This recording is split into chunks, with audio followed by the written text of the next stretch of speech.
Where I'm standing is further north than Moscow. I'm in the same latitude as the Hudson Bay in Canada, and yet I haven't left Scotland. I'm in Lerwick, the only town in 70 miles of islands. Everything is different here. Even the language is different. The day is just a blink. Short afternoon fades away to the long dark night that shone. But when the fire lows up and the blind is drawn, winter can be fine when night is fine. In the morning with the cold snow and the sleet and them buxing through the gutter and the wheat, I think about that lovely summer days when the sun shone warm over the parks and braes. But then when summer comes, all green and bright, and the sun sets over the Vaud that lit at night, and I see the places where for a start love linter, me heart is bracken, and I lang for winter. The very name Lerwick is part of that old language you heard. It means muddy bay. More than 1,000 years ago, Vikings from Norway sailed their long ships 200 miles across the North Sea to pillage and settle in Shetland. Their boats were ideal for hauling up on the other side of the bay, on the island of Bressie. It's got good land for cultivation, and it shelters the bay so well that you could anchor the total British fleet and more within it. This is the oldest bit of Lerwick, which grew up in the 18th century without any kind of regularity. It just followed the bay, and it hadn't even a street. It was so narrow in places as to require a wall to prevent folk from falling into the sea. At that time, hundreds of foreign fishermen crowded the town. Danes, Prussians, French, Ostenders, but the majority were Dutch. And naturally enough, smuggling was rife. Every house had a secret compartment for contraband, spirits and tobacco. The boats bringing it didn't even have to land. They could nip into ferry slips from where secret tunnels led inside. Country folk travelled to Lerwick with stuff to sell: knitted stockings, gloves, nightcaps, rugs and fresh vegetables. Shetland men were in great demand for the Greenland whaling.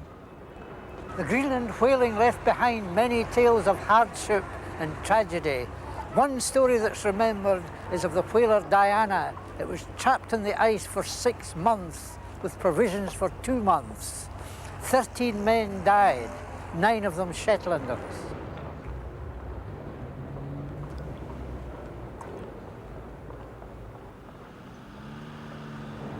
Today, the town of Lerwick is where more than 1/3 of the total population of Shetland lives. And if there's anything you want to know, you can find it in this building, which combines library and museum. There's a few questions about Shetland boats I'd like to ask curator Andrew Williamson. As far as we can tell, the earliest common type of fishing boat in Shetland was the one you see in the kiss there, the long narrow boat, the yawl. As far as seakeeping ability is concerned, I think it's probably true to say that there's no craft yet devised that's been her equal. No craft of her size, anyway. And again, a lot had to do with their handling. The people who were handling them were used to them. They were born and brought up in them, and they knew exactly what they were capable of. She was used as the main fishing vessel, but for some reason, a larger boat was required, and she evolved out of the yawl. She got beamier, she got longer, and ended up rowing 6 oars where the yawl usually only rowed 4. And she became known as a sixery. And she worked on the deep water grounds, probably right out to the edge of the continental shelf. And then the whaling. How did it begin in Shetland? The British Arctic whaling developed. And very quickly they decided that Shetland men were very, very desirable on the whale ships, mainly because of their abilities to handle small boats. And of course, you can easily understand how they acquired this ability. They were fishing in 6-inch and small boats. And they quickly made their mark. They were quickly used as line managers, harpooners, the lot, even some of them ended up in command of whale ships. And there was actually a law passed, I can't remember the date of it, but limiting the number of Shetlanders that could be employed. And this was because the home ports, the ports the ships came from, the authorities there were objecting to so many Shetlanders being employed while their own men weren't.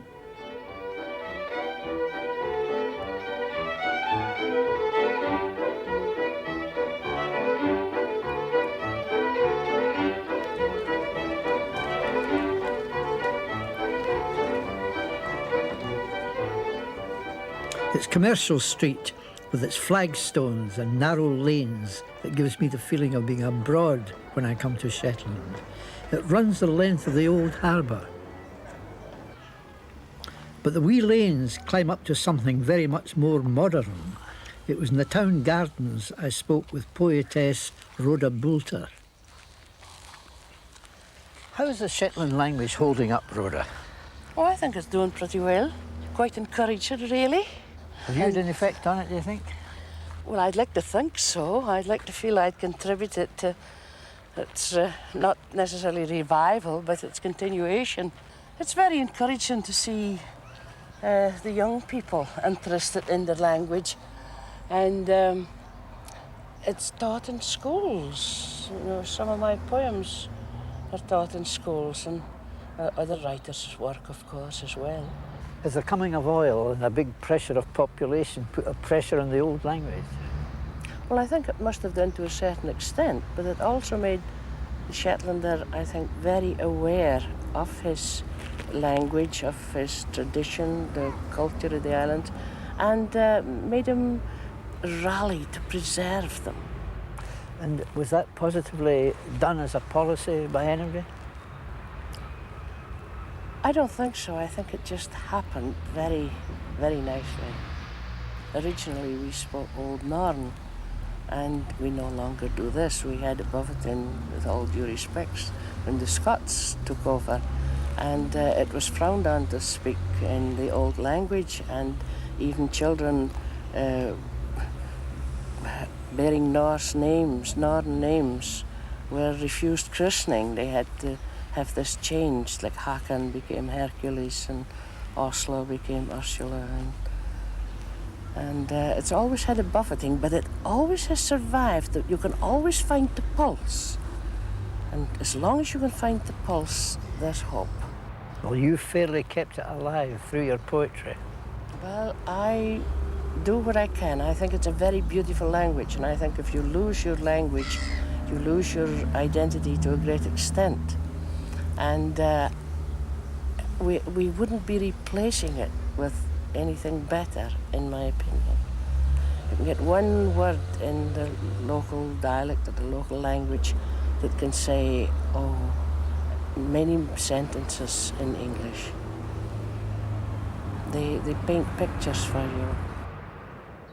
In St Margaret's Chapel, you can find pictures of another kind on stained glass, bringing the Shetland way of life up to date, the traditional crofting way in the land and on the sea, and the new treasures from the very depth of the ocean, North Sea oil.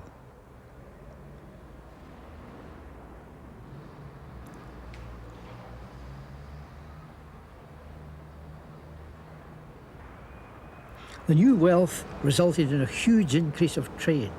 As a result of the oil, the population had risen from 17,000 to 21,000. Shetland brains came back to Shetland.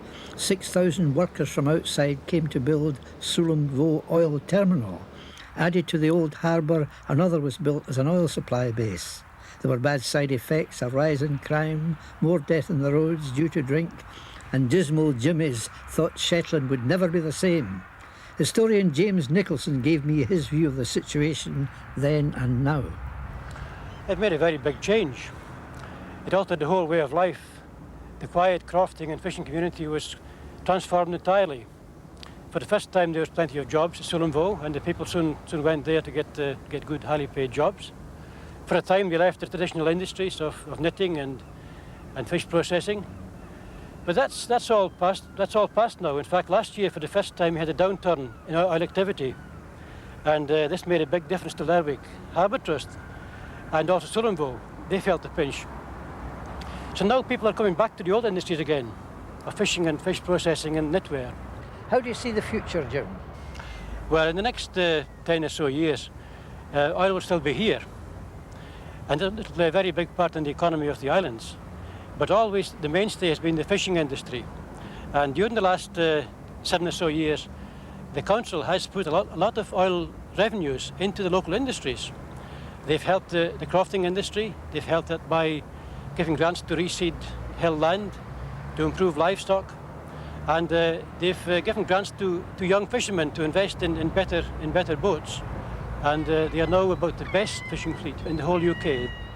So Shetland oil has brought some lasting benefit to Shetland by its resuscitation of traditional industries, and the proof of it is that the population of Shetland has stabilised at 3,000 up in what it was before it came.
Where I am now is the island of Bressie in Shetland, easily accessible from Lerwick, but where I want to go is not always accessible because of the tide race, the island of Nos. So I'm flagging the ferry to see if there's any action. Nobody lives permanently in Nos now, although in 1874 it had 24 inhabitants and its pastures yielded butter and milk of superb quality.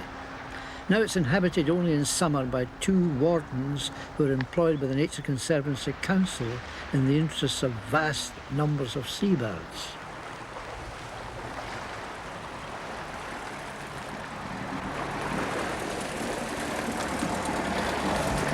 Fine. Well, that was quick. Great.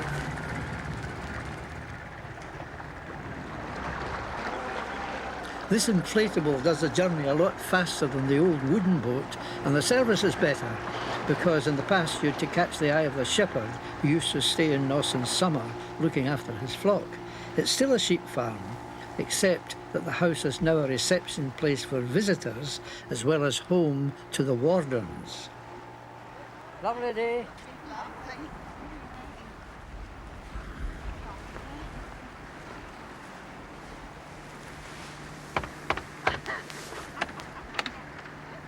Hello. Hello, Tom.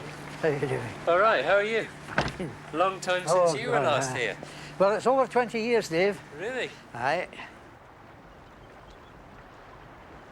Well, you know, Dave, when I came here that first time over 20 years ago, I was disappointed in Nos at first. It was misty when I got here, and it seemed to me it was a bit featureless. It was also dead for colour. And it wasn't until I climbed that hill at nearly 600 feet that I suddenly realised what had been missing. What a cliff! Aye. Now, it's really the seabirds that I've always been interested in. I knew that Nos was a good place. Now, you're the warden of Shetland and you've been studying Nos for at least 3.5 years, haven't you? Mm-hmm. So what about the birds? Are they doing all right? Well, I think the general answer to that is yes, they're doing fine. But of course, you're quite right. It is famous for its seabirds. Hundreds of thousands of them come here each year and nest on those eastern cliffs. But of course, it's very easy to just assume, well, they're fine, you know, from year to year and not really look at them critically. So what we have been doing for at least the past 20 years is trying to count the birds every year and see just exactly what is happening to them. And of course, they are fluctuating and some are going down and others are steady. Apart from oil pollution, what do you think the threat to the birds is? Well, of course, it's no mistake that we're sitting here in the middle of the ocean, really, and clearly the biggest threat is lack of food for the seabirds. How do you account for that? Overfishing? Well, that would be the simple answer, that you've got a lot of fishing boats working off Shetland, not just Shetland boats from all over the place, taking out a lot of fish. And we have noticed, particularly in the last few years, that birds coming in with food for the chicks, they're bringing in very, very small sand eels, for instance, rather than, you know, the normal good mouthful, the good beakful. Now, everybody's talking about this year of the environment, and we've got to be thinking about room for nature and room for man. It would seem logical that some kind of quota system should be put on the kind of food that the birds eat, inshore food such as sand eels. Yeah, I mean, I think that would be a political solution, but at the same time, I think really what we're trying to do is alert people's attention to the fact that we are responsible for the well-being of these seabirds. They have as much of a place here as we do. And I think as long as we can be aware of the problems that face these birds, and at the end of the day that face us, then I think we're going to find a solution. So in a way, that's why the Nature Conservancy love people to come to this island, so that they can see what there is here. Absolutely. I mean, you came here 20 years ago on a fairly dreich day. Today you've brought a very fine day. And that's our policy. We open the island up for people, and we hope to bring them in to see the magnificent spectacle of Nos. How many do you get a year then? Well, we get something like 1,600 people a year, but it doesn't sound very many. But of course, you have to really make an effort to get to the island. And of course, we're only open for 3 months of the year. But you yourself, Dave, you do a great deal of talking to island people out with Nos. You're all over Shetland talking about aspects of wildlife, is that right? That's right. I mean, my main responsibility lies within the National Nature Reserves of Shetland. But apart from that, I'm roving all over the place, visiting schools and various groups and so on, and just trying to get people interested in their own back door. You know, it's so often the case that you've lived here all your life, and many Bressay folk have told me that, you know, they've lived here all their lives, but they actually have never made the effort to come to Nos. And your life has been lived from the Falklands Islands to here, and I know that this is fundamental to your life, that there's room for man and room for nature. Absolutely. I feel that, you know, conservation of wildlife is about communication with people.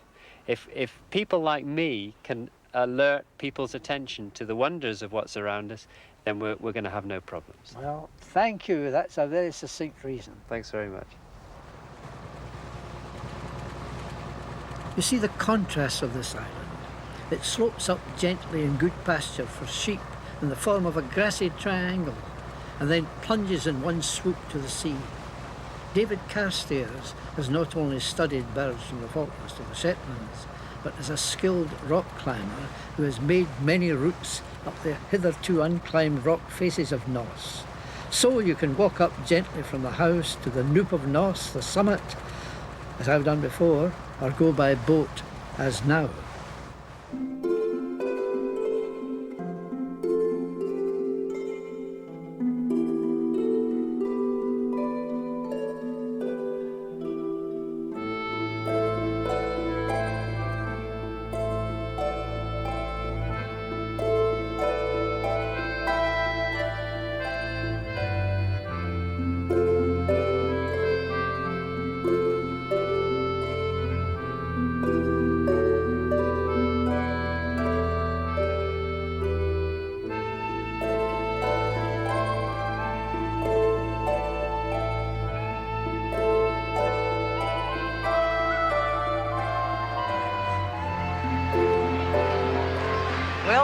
wish you could be here at sea level on the island of Noss, looking up these 500-foot cliffs. Absolutely terrific, but you maybe wouldn't like the smell, because it's very, very strong. But the sight of these birds patting the ledges right from just above the sea to the very top, that's known as the Noop of Noss. And I've never seen it from below until today.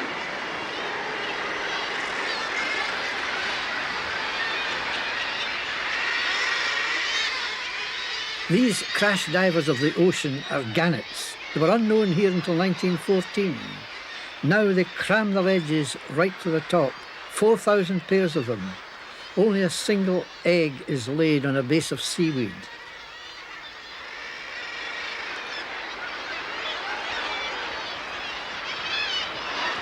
These are guillemots, whose black and white dress and upright stance make them look like little penguins.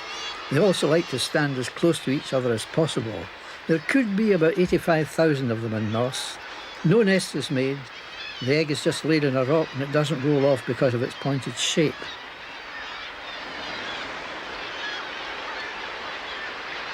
These are kittiwakes, the most oceanic of all the gulls, cliff nesters, and it's the only time they come to land. Guillemots with a white monocle are known as bridal guillemots. The puffin is the bird that everybody loves. It's the clown of the ocean, but it goes underground to nest. It likes rabbit burrows, and next to it is a razorbill with a sand eel in its bill. If there's an unattended meal going in Noss, you can bet your boots that a great skua will find it, as here, where the big brown bird is eating a guillemot. Near it is a hungry gannet which can't fly because it's tangled in nylon net. We want to rescue this gannet before it's attacked by the skua, but with the rocks so close and the swell, it keeps moving away from the boat.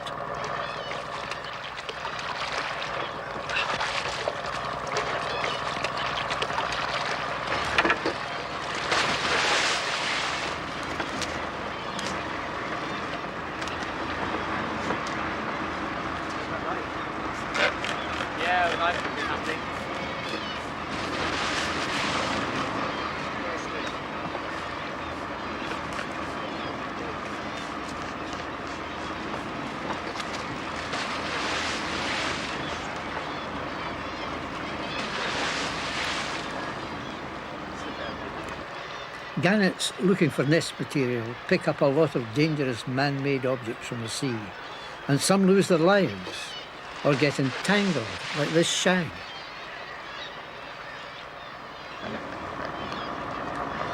This is one gannet that got away though. Something like 14 species of seabirds nest on the cliffs of Noss. Even the sea eagle nested here until 1908, and we may see it back, for it is now breeding in Scotland. The sandstone here offers ledges that suit each different kind of bird, and we must strive to keep this world for them.